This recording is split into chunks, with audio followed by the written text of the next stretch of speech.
शबरी ने भगवान श्रीराम को किस जगह और क्यों खिलाए थे जूठे बेर, जाने क्या थी वजह।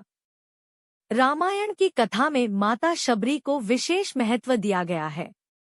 माता शबरी भगवान राम की परम भक्त थी। इसके बाद भी उन्होंने भगवान श्रीराम स्वयं चख कर मीठे बेर क्यों खिलाए थे? वह कौन सा स्थान है जहां शबरी ने भगवान राम को जूठे बेर खिलाए थे?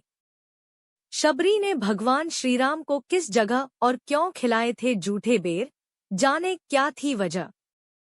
रामायण की कथा में माता शबरी को विशेष महत्व दिया गया है। माता शबरी भगवान राम की परम भक्त थी। इसके बाद भी उन्होंने भगवान श्रीराम स्वयं चख कर मीठे बेर क्यों खिलाए थे? वह कौन सा स्थान है जहां शबरी ने भगवान राम को जूठे बेर खिलाए थे? पूरी जानकारी के लिए पढ़ें ये लेख। रामायण की कथा में माता शबरी को विशेष महत्व दिया गया है। माता शबरी भगवान राम की भक्त थी। उन्होंने सालों तक भगवान राम और माता सीता की भक्ति करने के साथ उनकी प्रतीक्षा की थी। जब भगवान राम की माता सीता की खोज करते समय वन के रास्ते में माता शबरी से भेंट हुई।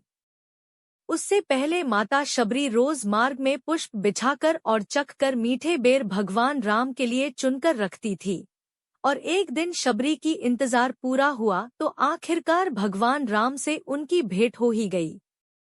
आइए जानते हैं कि वह कौन सा स्थान था जहां पर भगवान राम और माता शबरी की भेंट हुई थी। यही नहीं, भगवान राम ने माता शबरी के जूठे बेर क्यों खाए थे? भगवान राम और माता शबरी की भेंट उस समय हुई थी जब श्रीराम जंगलों में माता सीता की खोज में भटक रहे थे। रामायण में भगवान राम का माता शबरी से भेंट के स्थान का विवरण है। वह शबरी धाम के नाम से जाना जाता है। शबरी धाम दक्षिण पश्चिम गुजरात के डांग जिले के आवा से 33 किलोमीटर और सापुतारा से लगभग 60 किलोमीटर की दूरी पर सुबीर गांव के पास स्थित है। ऋषियों ने क्यों किया था शबरी का त्याग? शबरी का जन्म एक आदिवासी परिवार में होने के कारण उसे अछूत माना जाता था। शबरी के माता पिता ने उसका विवाह एक शराबी व्यक्ति के साथ तय कर दिया था। शबरी उसके साथ अपने जीवन को नष्ट नहीं करना चाहती थी, इसलिए वह विवाह से पूर्व अपने घर से भाग गई और वह जंगल में ऋषियों के लिए लकड़ी और खाने के लिए फल तोड़कर लाती थी।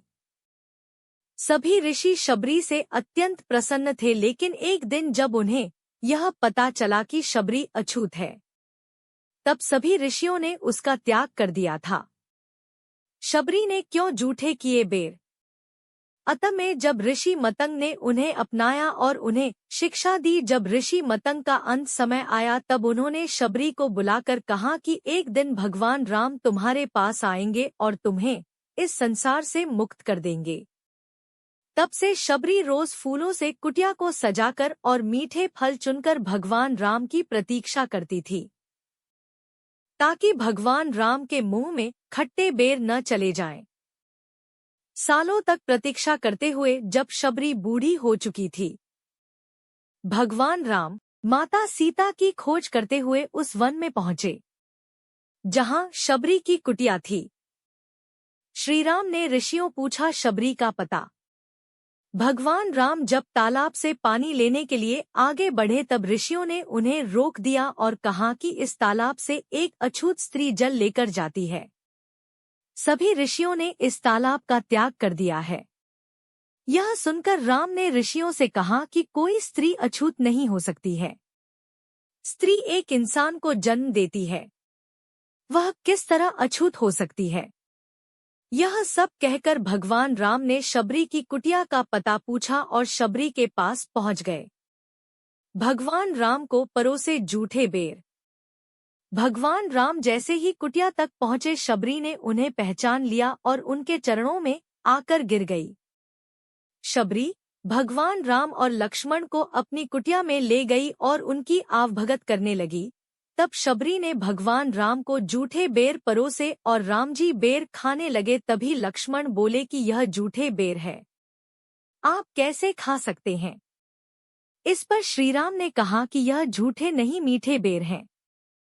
इनमें माता शबरी के प्रेम और स्नेह की मिठास है। अंत में शबरी ने भगवान राम का आशीर्वाद ग्रहण कर अपना शरीर त्याग दिया।